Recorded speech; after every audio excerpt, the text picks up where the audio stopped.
নাগরিক নেতা বাবুল ভাই এবং অন্যান্য যারা আছেন, আমরা আজকে শুরু করছি। সম্মানিত দর্শক, আপনারা দেখতেই পাচ্ছেন খুলনা খুলনা প্রধান সড়ক রূপসা ব্রিজের নিচে যে রোডের যে অবস্থা আমরা দেখতেই পাচ্ছি। এখন এখানে রাস্তার অবনতির কারণে আজকের আমরা এখানে কেডিএ রেখে দৃষ্টি আকর্ষণ করছি। এখানে ধান রোপণ করা হচ্ছে যাতে কেডিএর নজরে পড়ে।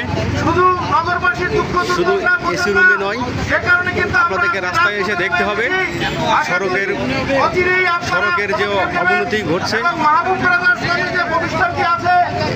আর এই মাহবুব ব্রাদার্স দীর্ঘদিন যাবৎ এই রোডটির কাজ করছিল, কিন্তু তাদের সমস্যার কারণে আমরা চাই এই মাহবুব ব্রাদার্সকে অতি বিলম্বে এই মাহবুব ব্রাদার্সকে ক্যান্সেল করতে হবে।